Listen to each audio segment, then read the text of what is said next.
Welcome along everybody to yet another zombie survivors, and today we're going to be talking all about the medic. The medic to me is a pretty OP character in the game, but look at her. She's ranged support, low damage, strong healing. She is certainly low damage. She certainly is strong healing. And if we look at a leader perk, increases all health bonuses by 100%. That is pickups off the deck health bonuses. It's not regen, because if it was regen, she'd be even more broken. So let's get into a map and start talking about her and what she pairs with. First things you're going to notice is she has an absolutely abysmal gun. It is awful. She is not a character that I would personally pick as my leader. But while we're waiting for people, look, yeah. So it's a poor man's SWAT gun. It's only a pistol, right? It's doing about half the damage of the SWAT. So let's go. We'll talk about her abilities shortly. Yeah. If you're going to use hers first, then you're going to want literally to get her weapon up. And she becomes sort of an AoE queen once you got her weapon up, which is, you know, decent. Again, it's different. Handgun. So yeah, we're just going to focus on this. So let's talk about characters that she pairs well with. And to be honest, she pairs well with everybody. She is a pure support class. So if you've got two massive damage dealers and you want a bit of survivability, this is your lady that you're going to want. Again, I wouldn't pick her first out of choice. I had to, purely to, you know, to get her up to level 3. And then when more content unlocks and you get level 4, then, yeah, you're going to have to play her some more. But yeah, she pairs with everybody. Damage dealers, you can have 2 of them, and she will take care of the other stuff. So, why is she so good? We'll get her syringe gun up, and what you'll see here is when she hits, you see the zombie starting to flick and doing dot damage, and then they explode and then put that out to everybody else. So she does some really good dot damage. When I say really good, it's not really good. It's still pretty poor, but it's just unique, right? So against all the other characters in the game, you don't really get this, you know, damage over time. This is a syringe gun. It's, yeah, it's, again, it's the simple things in life that matter, right? She is, yeah, she's really, really good, you know, in terms of just keeping it unique. But again, she doesn't hit very hard. As you can see, I'm getting a little bit swamped by zombies, and in all of the other guys that you would have seen, yeah, they would have cleared this pretty simply, right? So yeah, a bit more challenging to get off the deck, and she does need assistance. So no, I don't think I've ever left it this long before I've got someone else in the party. But we're just talking about her, so I need to do what I need to do. Let's get the syringe gun again. We'll talk about her abilities when I can. It's a bit more troublesome to do this, but as I said, she is good with everybody. Again, you're not bringing her out for damage, you're bringing her out for everything else that comes alongside with her. So even bringing her out into the party with others, that heart on the floor there would heal for 250 instead of 200, because if you bring her out secondary, sorry. But bringing her out now, by just going to get it, it's a 400 hit. Right? So that's good. I'll come on to these in a moment. Let's talk about her abilities, shall we?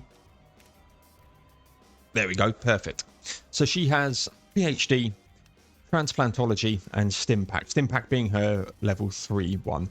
Movement speed and fire rate plus 25% for 3 seconds every 25. I've just come off recording the Huntress one and was talking about how her fire rate is pretty poor. with her upgraded weapons? Well, there's one of your answers to it anyway. Again, the fire rate, if you're using something like the minigun, is not great. It doesn't pair well with that. But the movement speed is good. You're going to need the movement speed, especially at later stages. But even before the stim pack, she is a beast because she increases your health regen for +2. So there's 5 levels. That's an extra 10. And with the base health regen that I've got off the achievements, that will give me 20 health a second. That's before any power-ups regens that you put in. So there is a regen that gives you 4 per second while moving. Upgraded 3 times is another 12. That's 32 while moving.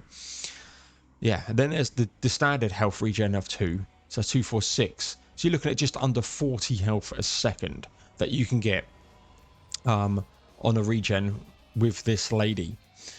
It's so powerful. It's so good. You take a little bit of damage, and then I was talking in the Huntress about the arrow rain coming down and the zombie decoy giving you opportunities to heal. When you're healing at 40 a second and you've taken, say, 400 damage, you need 10 seconds worth of sort of heal. And you're going to get 3 or 4 seconds of that just from them 2 abilities. And then, obviously, what you do in the others? Well, Transplantology grants 5% lifesteal for 3 seconds every 45 seconds. Now, I have a base lifesteal value of 1%. You can increase that through power-ups. But you can get 5% lifesteal. So, yeah. So that takes up to 6 for 3 seconds every 45. And that length of time of getting that 5% lifesteal goes up as this increases. I think it goes up to 8 seconds or something. 7 or 8 seconds. Yeah. Which is powerful, you know.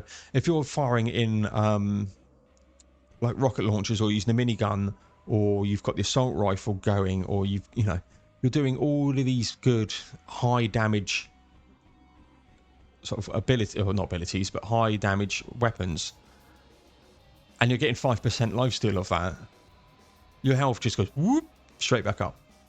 You know, I've gone from like 100 health back up to 2,000 in this ability. And this is why I think she is broken in the game. She's really, really good. So let's just bring that out because, you know, why not? And then when I get another upgrade, we'll talk about her weapons. So you'll know when her health steal is going, because around the character there'll be like a pink pluses coming up. But yeah, it's a struggle with her alone, and you know, maybe as a challenge, I will endeavour to try and survive a solo with her. I'm not sure it's possible because you're not going to get the damage. Let's get PhD here. More health regen. Yeah, just look at my health just regenerate. It's just incredible. Now, granted, a lot of that at the moment is the base innate, but you can almost, you know, if you haven't maxed out the achievement board, which I haven't, even at this stage, you could theoretically do away with that innate health regen bonus and just use it for other things that are more worthwhile to you. So let me just try and get a few more level ups here. But again, I'm just walking through. Jesus. Okay, let's... There we go. This is what I wanted. I want to get them both up on the screen. This is why I was getting some levels. But let's talk about her upgraded gun. So she starts off with a pistol, goes to the syringe gun, which does that like dot damage. And then you have antidote flasks and freezing flasks.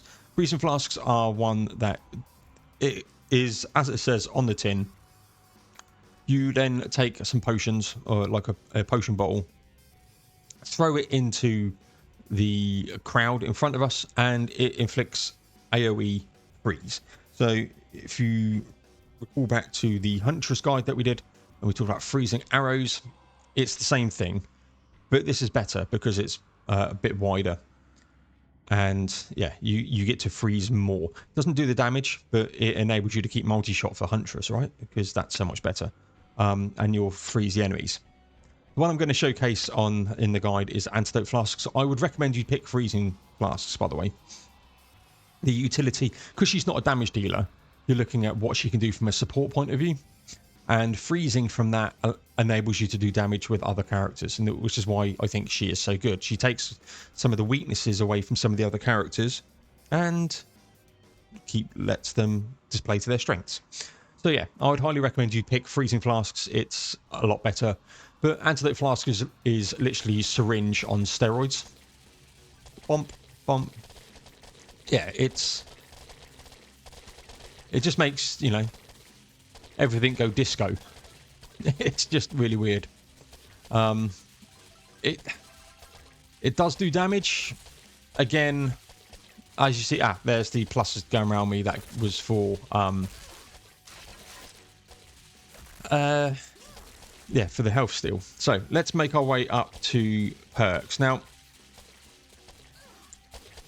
I've never done a single run with her. You know, a solo run, I should say. So I can't comment on specifically stuff for her on this. What would you want specifically for the medic? Specifically, you want other people with you because she's on her own. She's not grand. But what you can do, and what is really, really powerful, and I've sort of mentioned it a couple of times, is stack up on your health regen, stack up on health, stack up on armor, and you're going to be, for a very long period of time, an unkillable god. Especially if you've got, you know, freezing, the freezing flasks, because you're just going to freeze the enemies. Again, and that includes bosses or the elites. You can freeze them too. You're going to have massive health regen. You're going to take less damage, and you've got a massive health pool. It's really, really good. But I wouldn't concentrate fully on things for her. Her strengths are already in her kit. I'd literally select the power-ups that are good for your other characters. But if you really wanted to go for her, probably weapon fire rate to get the freezing flasks or the antidote flasks, because it is quite fun. So fire rate on that, because again, there is a fire rate. You don't need reload time with her, because again, it's just one flask each time going out. Yeah, so fire rate would be good. Don't worry about damage. Yeah, armor, lifesteal, health regen, and health. So that's my guide on medic. Again, I think she's probably the most broken character in the game, or makes the game completely broken with her in it. Her on her own, she's not brilliant as a single. I might have to do a investigate into a little challenge run and trying to solo her. I will probably need to max out the achievements for that. Or not achievements, the upgrade, sorry. But yeah, let me know in the comment section down below what you think about medic. Is she good? Is she not? Do you need her? Do you not? I feel that I can survive better with her in my team than not with her in a team. You do feel a drop in weapon damage, obviously, because she's not there for that, but survivability increases tenfold. So there'll be some more guides coming your way shortly on yet another Zombie Survivors, and I'll see you all in the next one.